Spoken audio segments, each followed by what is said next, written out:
Okay, so are you ready to have your mind blown? I'm always up for a good mind blowing. What do we got? We're talking about the future of the classroom, and it's looking seriously sci-fi. We've got gadgets galore today, stuff that seems made up, but it's real, and it's coming to a school near you, maybe. First up, something I'm personally geeking out about, augmented and virtual reality. Ah, yes, AR, VR, everyone's favorite acronyms. Right. Remember those cheesy 3D glasses we used to get at the movies? Imagine that, but a million times cooler.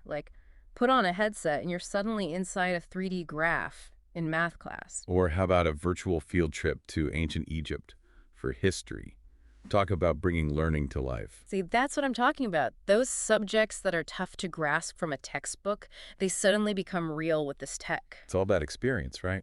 You remember more from a field trip than from a lecture, hands down. AR and VR, they create that feeling of actually being there. Makes sense. Our brains are wired for that kind of immersive experience. Exactly. And it could be a game changer for students who struggle with traditional learning. Like, some people just don't thrive in a lecture hall, but put them in a VR simulation. Totally. It's like learning by doing, but on steroids. Okay, speaking of personalized learning, let's move on to these AI-powered personal learning assistants. This one really blew my mind. Oh yeah, this is where things get really interesting. Imagine you're stuck on a problem, Right. like some tricky algebra equation. Instead of waiting for your teacher, your AI tutor pops up, ready to help you through it step by step. It's like having a tutor on call, 24/7.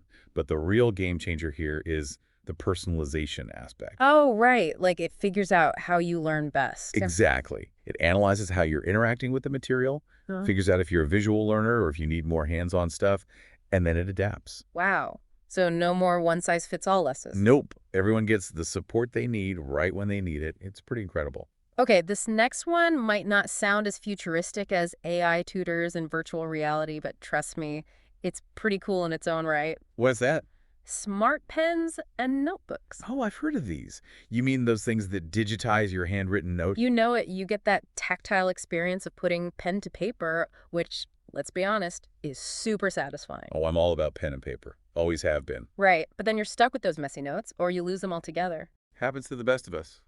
I've lost countless notebooks in my day. With smart pens, no more of that. It's the best of both worlds, you right? It digitizes, bam, stored securely in the cloud. I do love the convenience of digital.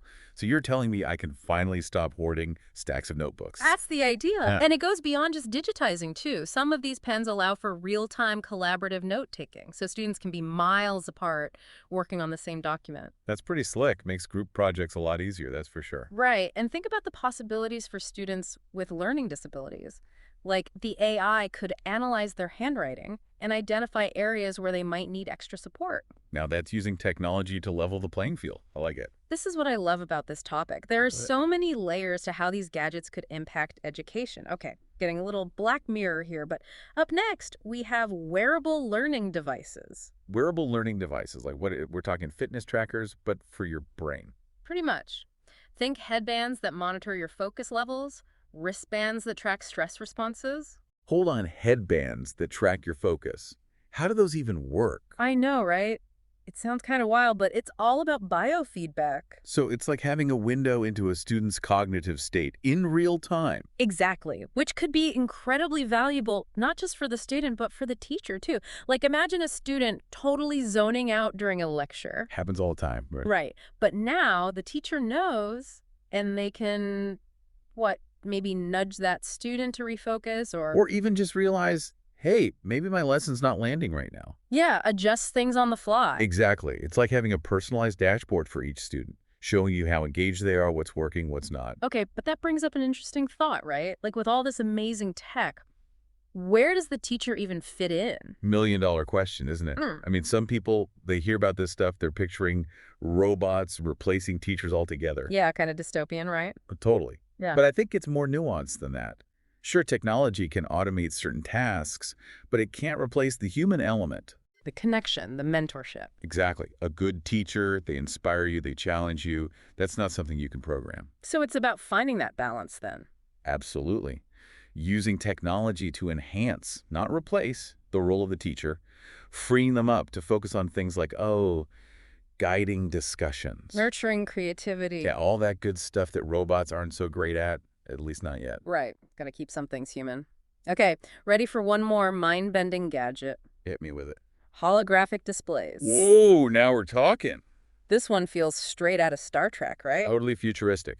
We're talking about projecting 3D models that students can interact with in real time, no headset needed. Wait, seriously, no headset? Yeah. Imagine med students huddled around a virtual heart, Oh, wow, that'd be something else. examining it from all angles, performing a virtual surgery. Talk about hands-on learning. I mean, I can see this being huge for those kinesthetic learners, the ones who got to touch and feel to really grasp something. Absolutely. But got to be realistic too, right? Something like this, on a large scale. Yeah, the cost alone. Huge barrier. Hmm. And then there's the issue of access, making sure all students, regardless of their background, can experience this kind of tech. Right. Can't let the digital divide get any wider. Exactly. It's not just about having the shiniest gadgets. It's about making sure everyone benefits. So true.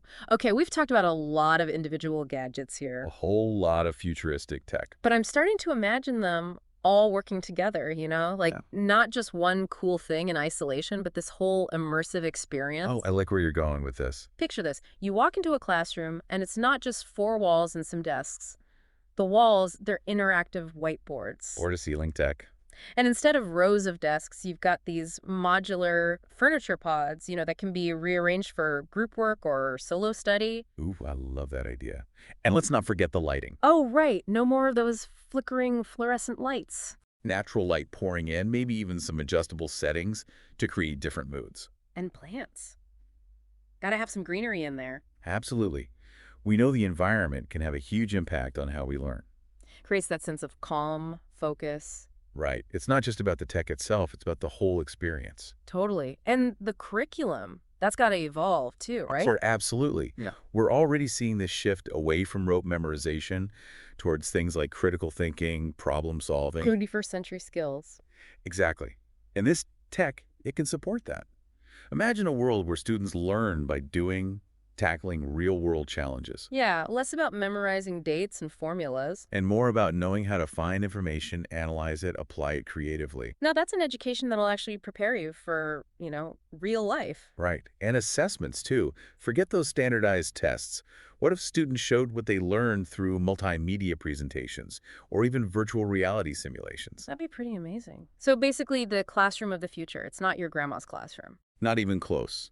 We're talking about a complete paradigm shift from teacher-centered to learner-centered, where tech is a tool for empowerment. Empowerment. I like that. Okay, well, we've covered a ton today, haven't we? From VR field trips to AI tutors, holographic anatomy lessons, the whole shebang. It's a lot to wrap your head around, for sure. But I think the main takeaway here is that the future of education, it's bursting with potential.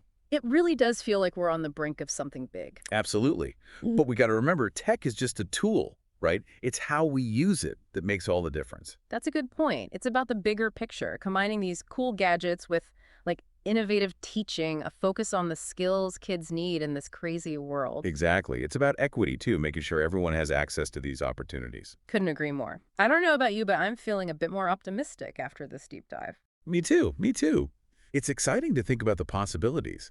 And who knows, maybe someday soon, we'll look back at those old school classrooms, the ones with the chalkboards and rows of desks, and we'll be like, how did we ever learn anything back then? Right, it'll be like looking at a dinosaur skeleton. Yeah. Anyway, a huge thank you to everyone for joining us on this deep dive into the future of the classroom.